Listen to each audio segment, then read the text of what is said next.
The 2026 FIFA World Cup is the largest sporting event in history. 48 teams, 104 matches, 5 billion people watching. AI companies are treating it as their biggest mass-market showcase ever, with Messi fronting ChatGPT, Google Gemini on Argentina's training kit, and 17 million World Cup prompts sent to ChatGPT in the first week alone. But the same AI tools powering those campaigns are also generating fake fan videos with hundreds of millions of views, a fabricated Hitler sighting in a German fan section, a fake Iranian float at the opening ceremony, and AI-generated political content tied to real matches.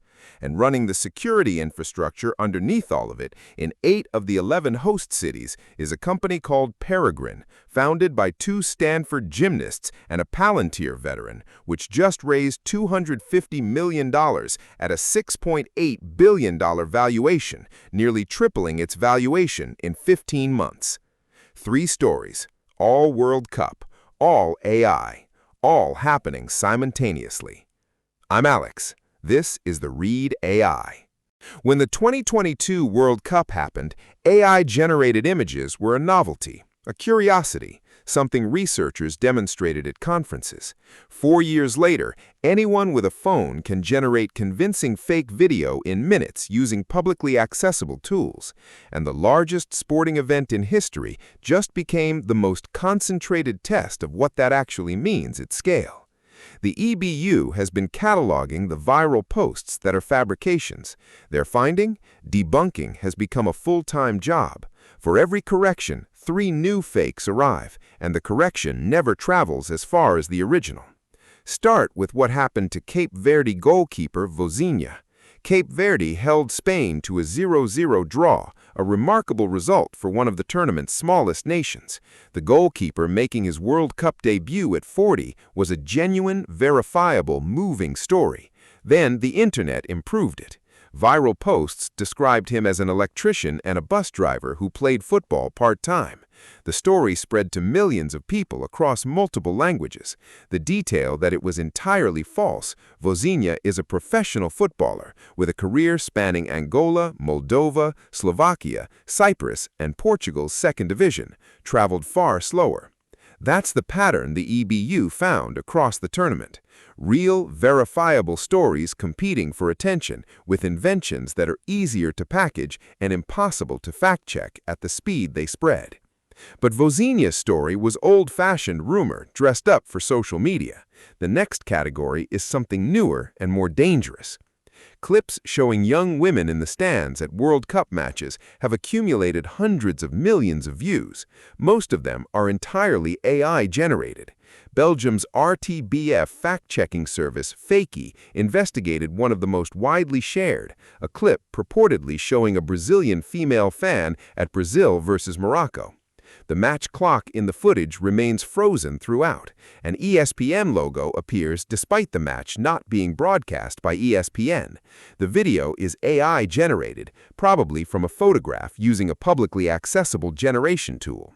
RTBF found dozens of similar videos. Tutorials explaining how to create this content are now widely available online. The trend originated in South Korea earlier this year with a viral clip from a baseball game. The technique moved to the World Cup within weeks. Then there's the explicitly political layer. During Germany's match against Curacao, an image circulated purporting to show a spectator in a German jersey who bore a striking resemblance to Adolf Hitler. It spread across English, Spanish, and Russian language posts and accumulated millions of views. It was fabricated. Keir Starmer appearing in a Croatian jersey, an Iranian protest against a U.S. strike, calls to arrest Brazil's Lula, an elaborate Iranian gold float at the opening ceremony that never existed. The chief of protocol for Iran's president's office shared that last one on his official account, captioned as real. A content detection tool determined it was AI-generated with 99.8% confidence. 3 factors collided to produce this environment. The tournament is the largest in sports history: more teams, more matches, more audience fragmented across more languages and platforms than ever before. Generative AI tools have become fast, cheap, and good enough that production quality no longer limits who can create convincing fakes. And the social platforms that carry this content have, for the most part, dismantled the fact-checking and moderation teams that might have slowed it down. Detection tools exist, but consistently lag behind the generators producing the fakes. By the time a clip is confirmed as synthetic, it usually has already done its work. The crowd that saw it and reposted it will never see the correction. Teams have begun briefing squads on what to expect, treating digital hygiene as part of tournament preparation alongside jet lag and hydration. FIFA is working with broadcasters and fact-checking partners to flag the worst of it, but they're firefighting, not preventing. There is no technical solution arriving before the final. The uncomfortable truth is that the responsibility is falling on individual audience members, a heavy ask for a fan who simply wants to enjoy a World Cup. While fake content floods social platforms, the official AI presence at this World Cup is one of the largest coordinated marketing deployments in AI industry history. The split is almost poetic. Lionel Messi is personally the face of ChatGPT.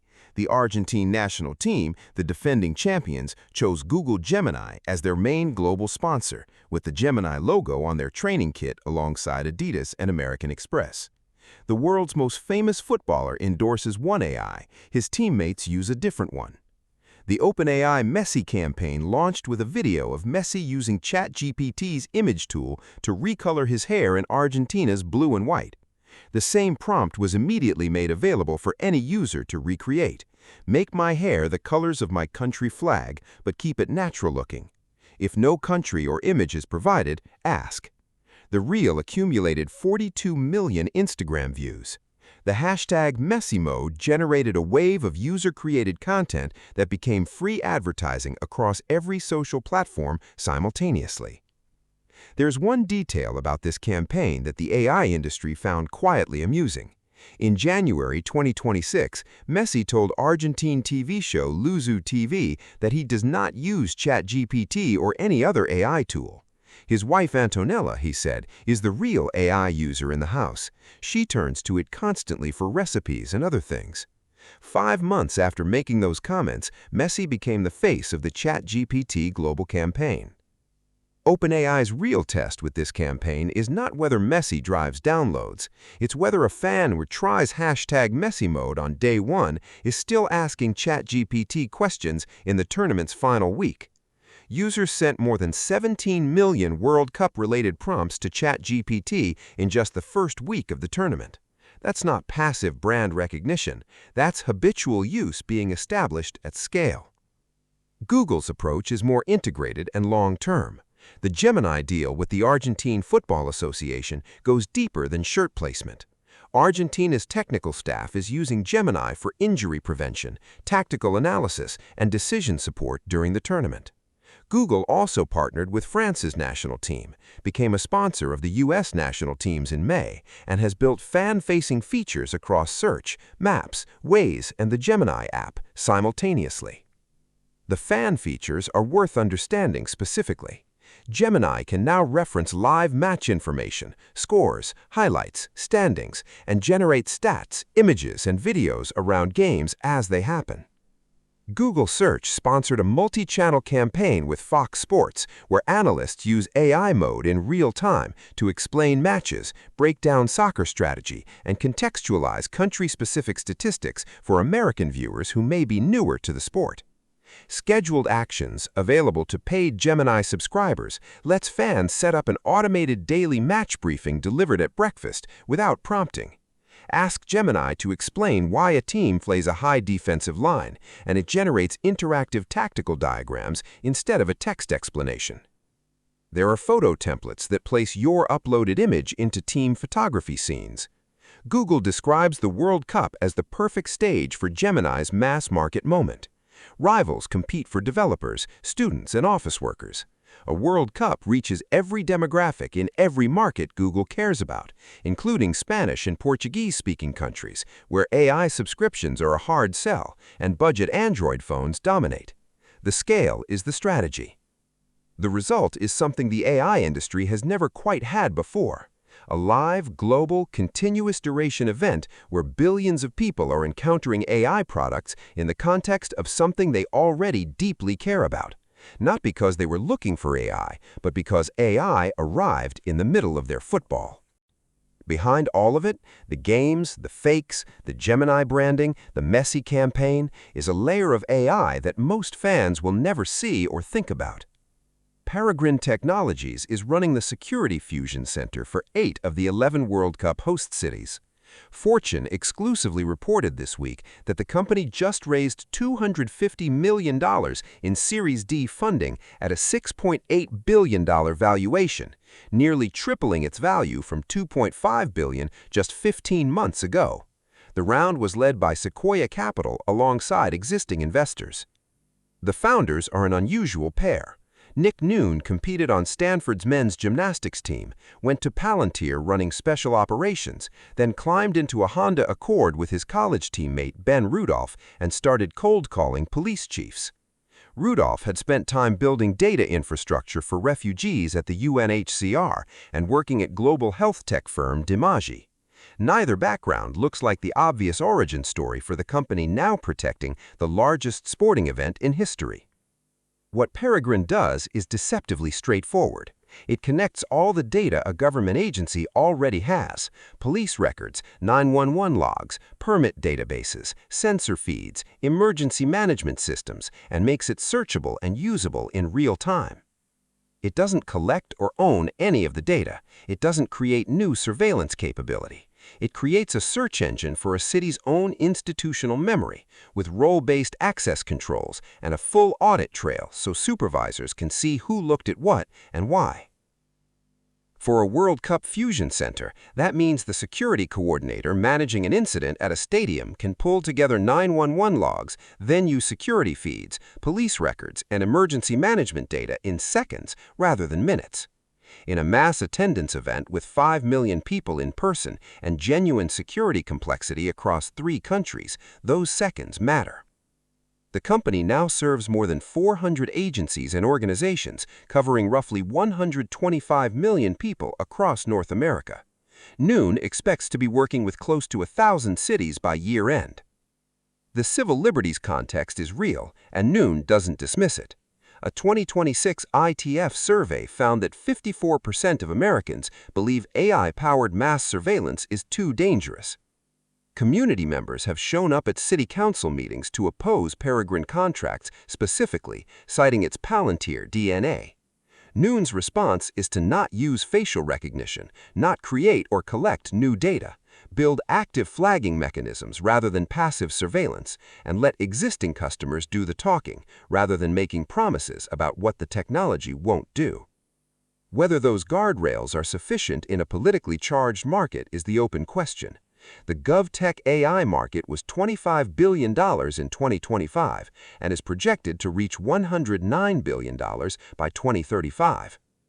Peregrine is the fastest-growing company in that space and the one most directly tested, right now, in real time, at the biggest possible scale, at the World Cup.